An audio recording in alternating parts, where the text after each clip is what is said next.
Welcome to the Talent Optimization Podcast, the go-to podcast for CEOs and HR professionals wanting to bridge the gap between the strategy and tactical implementation of talent optimization within their organizations. Through interviews, predictive index, and personal experience, your host, Tracy Shirk, helps you discover the facets of talent optimization from both a CEO and HR perspective to truly create the dream team for your organization. Are you ready? Let's get started. Welcome to the Talent Optimization Podcast. I know many of our listeners wonder, how do we shift the culture inside of our organizations? And what do we do when we have, a decently running HR program inside the organization, but we know there's pockets that we really want to pay attention to and grow to match the culture that we want. So we have a special treat today. I have Sam Kloppmann with me, and Sam is a client with Midstate Concrete. And Sam, welcome to the Talent Optimization Podcast. Oh, thank you for having me. Yeah, absolutely. So it has been a treat to work with you and your team over about the last 6 months of really implementing, how we hire, onboard, orientate, and impact our culture inside of our organization. Yeah, it's been a learning process. Coming into Mid-States, I was new to the human resources function. I came out of public education as a teacher and then as a school level administrator for 8 years and a little bit of change there. And walking into, human resources, very similar to school leadership in the sense that you're working with people, you're looking at systems, and you're looking at outcomes and outcomes that matter hugely. And so, walking in at Mid-States, kind of looking at how we were recruiting and how we were keeping people was it was a learning experience, I think, for me, because I was new to it. And I think it was a learning experience for our leadership team as well, because they were getting a different insight at the same time I was. And so we were able to sit down and go through what is the data telling us about our hiring and recruiting and retention.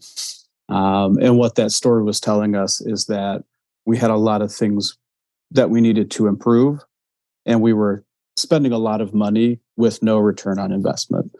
And I think that key right there, because when you kind of crunch the numbers, you're looking at, almost $500,000 a year in just wasted money, right? So the amount of money you spend recruiting, onboarding, and then paying people who aren't productive yet for them to quit before they become productive members of a team is just throwing money out the window. And you're not getting a return on that. So that was kind of the big task that we had to tackle first, was what is going on? Why are we not keeping people? And then how do we find quality, high talent individuals to add to this team to make Mid-States a place that's going to be, for the future, the leader in the industry? That's kind of the goal that I want. That Mid-States will have a reputation that if you get an employee who's been and worked at Mid-States, they will be one of the best employees you'll ever have. You're not going to lose them, right? That's the goal. That's definitely the goal. But, if they did, right, if they decided, hey, I'm ready for a new opportunity, I would want our reputation to be that we know that they've been to Mid-States. They've worked with really good teams before. They've had really great training. They know their business. So that's kind of the vision that I have for talent development, that, we want to invest in you to keep you, but also like for our own pride in doing a great job, we want to invest in you so that you're the best, because we want to work with the best, we want to produce the best, and we want to serve people in the best way possible. So, that's kind of big picture, but I'll scale that back and get back to the smaller scale of just looking at recruiting and retention. And when we really looked at the data, in 1 year, 77% of people we hired terminated in the first year. Of that 77%, I think it was high. It was probably 66% left within the first 30 days, and half of those left within the first 2 weeks. So right there, we knew that, hey, we could make a huge impact in a really short period of time. And I think, Sam, for our listeners listening in, I just want to point out a couple of things here to pull apart, which is really dig into your data. Your data tells a really important story. And so often we don't, take a step back and really dissect the data to say, okay, what is turnover in the first week, 2 weeks, 30 days, 60, 90, 6 months, 1 year, 2 to 4 years, 5 to 7. When you break it down that way, you're going to be able to see some key trends. And then you can laser focus, go in and take a look at those. And then to take that one step further is also to look at and say, okay, what departments are actually losing the most once we get past that 90 days? So let's again just talk about the first 90 days. Yep. So what we found out about those first 90 days is number one, that we were bleeding profusely. And when I talked to the leadership team, that was the big point that I discussed was number one, we have to stop the bleeding. So, I gave them a series of my own priorities for how we're going to go about doing this. And one of them was just, we need to slow down hiring and we need to slow down firing. So for the first couple months, we really slowed it down. How did that go over? Did that go over like a lead balloon, or did that go over? So I think the benefit that we had is my supervisor, Hannah, helped pave the way for that conversation to begin with. But two, I think when we showed the data to the leadership team to say, you're losing $500,000 a year, I think that kind of removed some of that hesitancy of like, oh no, we should just keep doing what we're doing. I think the number was so big and they didn't expect it, that it was like, well, no, we can't keep doing what we're doing. That's $500,000 that we're losing. So I think they were ready to explore other opportunities. And then having that data too and sharing it with supervisors. When I would have supervisors push on me and say like, you gotta, hey, this person, fire them. My response was, in the last year, we spent almost $500,000 on failed recruiting. You have an employee here who is fully trained and we keep him for another month, right? Maybe he's not going to be here long term. Maybe there are things we can fix, but we're struggling right now to recruit and you've got a guy who knows the job. So let's just pause on that, right? Right. Because the amount it's going to cost me to recruit, train up, hopefully keep them around, we're going to lose money on this either way, right? So yeah. And I think looking into that too is, all right, so how do we inspire them to actually perform the job? Do they know what winning looks like? And are they getting what they need from you as a leader to be successful? Yep. So, trying to reframe hiring and recruiting and retention as every new hire we get is an investment for the company. And I think, especially in manufacturing, that's a cultural shift that is slowly taking place, but we're not there yet. So that, I think when we think about traditional like construction, manufacturing jobs, there's almost this attitude that our laborers are just bodies that we bring on board. They swing hammers, they do the task, they go home. They're not really, we don't think of them as like skill building and leadership coaching and training.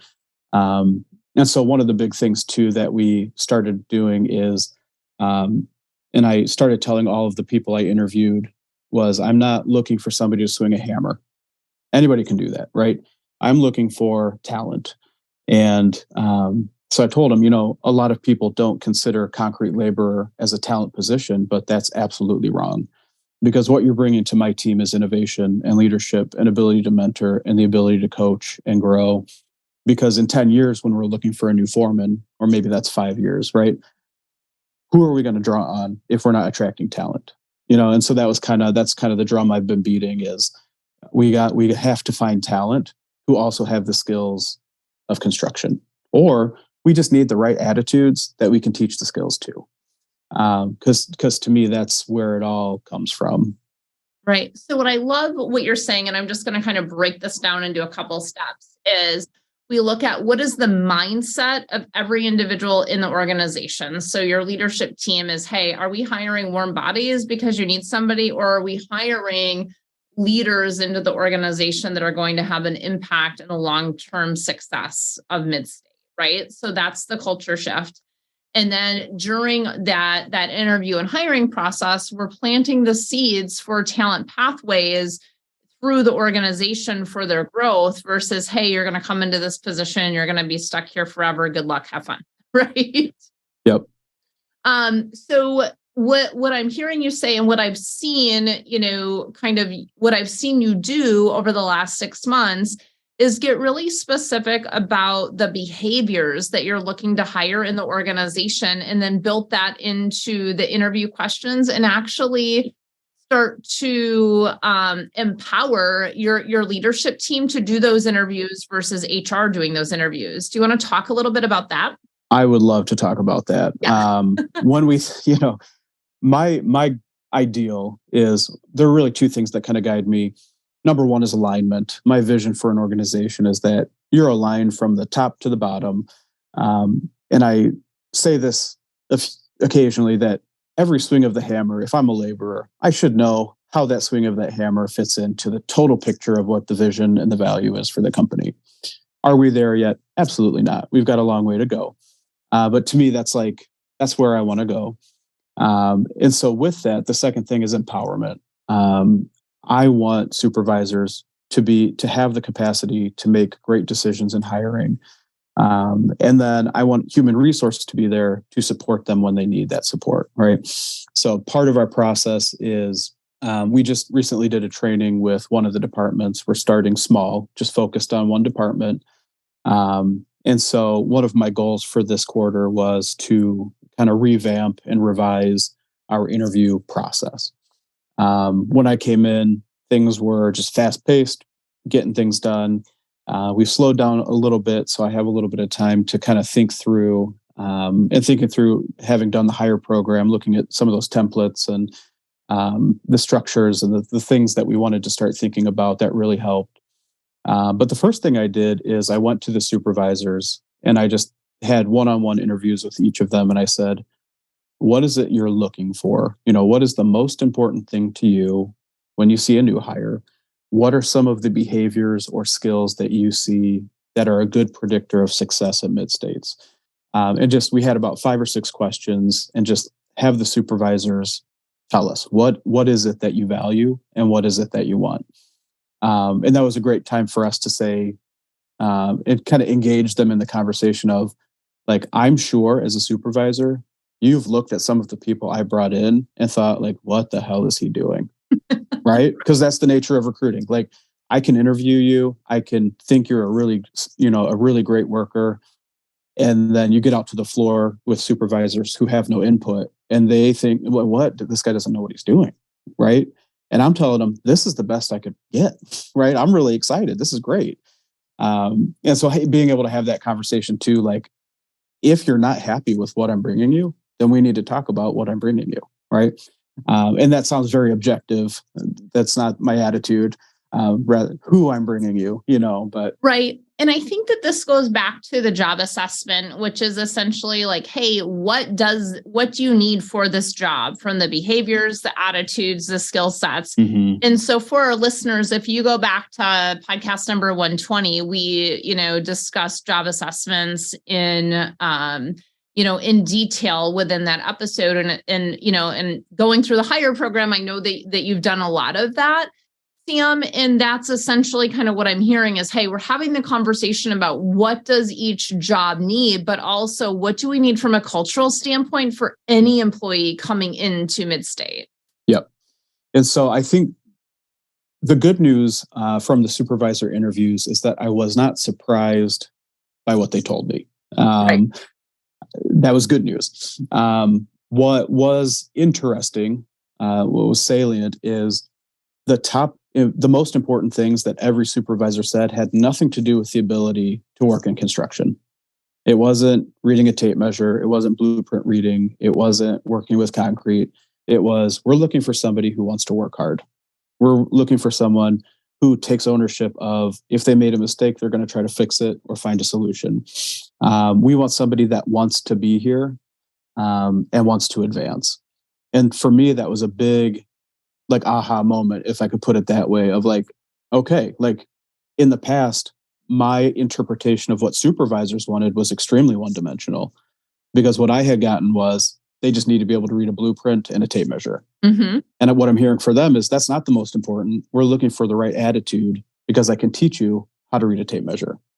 And so, and that was my attitude from the start. I was like, that's exactly the way I think, but I was under the misrepresentation that they were thinking something totally different. So I think that was a great connection point that, hey, we're all kind of looking for the same thing. We just didn't know we were looking for the same thing. So based on those supervisor interviews, I coded the feedback and created kind of the competencies, what we call them, the behaviors that we're looking for, and then align those to the competencies that we have in the job descriptions. So that was a little bit of a process. Was it perfect? No, we'll tweak it. But so after we got all that done, go ahead. Because you're getting there, right? Like, and just identifying them, putting them out there allows you to ask interview questions about them, especially those behavioral based interview questions to really move them through. And I want to create a bridge just for a minute from what you said about, the employees and what they want, especially the tape measure and, the reading of a blueprint is, Sam, I've had the privilege of working with, 10 of your guys that are in the mentor program, and in that mentor program, of course, we're creating this new hire passport for, hey, how do we train a new hire in the first 12 weeks, and week one is we're going to teach them how to read a tape measure. We're going to teach them, we're going to spend that entire 12 weeks to teach them how to read a print. But what we need from them is we need them willing to work with us and wanting to be here. Otherwise we can't train them. And these are your line guys that are essentially saying, yeah, I want to grow. And this gives me an opportunity to grow. And it gives me an opportunity to bring someone else up, which is, they see as such a privilege. So, and, thinking about when you have high turnover, so when you have new guys cycling in and out and in and out and in and out, as somebody who's a natural mentor, as a leader on a bed, you lose like you don't want to invest. Why would you? Right. Mm-hmm. So I think one of the benefits of the focus on increasing retention is if we're bringing fewer and fewer new people in, then those leaders on those beds are going to want to invest in those people and are going to see the value in taking time to teach them. Where before it was like, I know I'm going to teach this guy and he's going to be gone in a week. So what's the point? Right. So that's a culture killer right there. You're setting everybody up to fail there. Yeah, you are. And you can't blame them. Like I would be the same way. So kind of getting back to the interview process, after we tabulated that, we had kind of these competencies and we paired behavioral based questions to each of the competencies. So I think right now we have 8 competencies, and for each area we have like 5 or 6 questions that an interview team could choose from. So with our yard team, I sat down with 2 of the foremen and the supervisor, and we did a training on like, how do you conduct an interview? How does it go? What are the things what can you say? What can't you say? I think that was one of the big things we covered because that makes everybody a little bit nervous. Mm-hmm. But then they just had the last, and I scheduled it for an hour. It ended up taking about 90 minutes, which was great because the last 45 minutes was just time for them to go through the competencies, and then they picked the questions that they wanted to pilot. And so we actually conducted our first interview as a team last week. And then debriefed a little bit after, and we're able to talk through like, hey, like this is what I saw. This question right here, it's probably not going to work. We need to reword it because it's confusing, right? So getting them more invested, making it their tool with the goal that like, as we really start to perfect this thing, we're going to build that momentum to roll it out to other departments and increase that buy-in from everybody in the hiring process. So that's kind of the short version of the interviewing development. Right. And one thing that you just stated was, hey, like we're trying this and then we're revising it, we're trying it and we're revising it. Mhm. What I really want everyone to hear is this is a process. It's not a one and done thing, and it is going to evolve over time. And when we can create that process that runs automatically 90% of the time, but know, hey, there's still room to kind of dance within this based on Yep. what's there. That's what gives us the flexibility to move from a foundational HR department, which you're creating the foundation, to a transformational HR department, which has an impact on the culture and an impact on the business results and on and an impact on growing every single individual in their role so that they can be fulfilled while they're at work. Yep. Yep. Awesome. So you're bringing them in, you're getting the right ones in. We're training our mentors so that they can help our individuals to be successful. What an amazing process. And, this has been about a 6-month process, and there's been huge results as far as you've increased your retention in the first, 30, 60, 90 days. You're hiring the right people. You're getting much more collaboration from your leadership team in those key items. So I'm curious, what is a key takeaway that you have for the executives listening into this conversation today? So I think for me, the key to all of this is that you have to value even what you would consider lower level employees. To me, if you're not hiring for the best at even your entry level positions, you're not setting yourself up for a pipeline to grow in the future. And to me, that's very limiting. So in our culture that we're beginning to shift, thinking about laborers as bodies to do the work, that's some language that we've had to purposefully address to say that we're not saying that anymore. Because when you talk about them as a body, you think about them as a body, and then you treat them like a body, right? And we're not doing that, right? These are talented people that we're bringing in to build our company, So to me, it's if from the ground up, you got to value every position and be willing to develop every level. Awesome. And what's the takeaway that you have for the HR professionals that are listening in today? I would say make sure you have your data. Make sure you know what story the data is telling you. And then share that story as you begin to pull other people into the vision of what needs to change. So I think one of the things that has helped us a lot is we're not trying to strong arm anybody into the change that we think needs to happen. It's been very dialogic, if I could put it that way, in, hey, these are the problems we're seeing. What are we going to do about it? And then we're wrapping supervisors into the conversations, into the meetings about strategy, so that they're bought in from the beginning. Otherwise, you're fighting people on the back end, and you've already lost at that point. Right. Yep. Absolutely. Awesome. Well, thank you so much for sharing with us today, Sam. And if you're listening and going, wow, I would love to build an HR department and really have those steps of what do I do each step of the way, we will be opening another cohort of our Hire program, which is a 24-week program, the one that Sam just went through, that really takes you every step of the way from creating an employee value proposition all the way through job descriptions, job assessments, your entire hire process, your swipe emails into the pre-boarding, orientation, onboarding, and new hire buddy program. So with that, anything else you want to add to that, Sam? No, I think, for the Hire program, there's a lot of benefit to being able to talk to other HR professionals that are in a similar situation sometimes, and being able to talk through hey, this week, this is what I'm facing. And there's flexibility within that program to get feedback from both Tracy and Danielle, but also, the other professionals in the room to help you think a little bit differently about what you're looking at. Yeah, absolutely. Awesome. So thank you all for listening in today. We hope to see you inside of our Hire program, and we will be talking with you again next week on the Talent Optimization Podcast. Have a great week.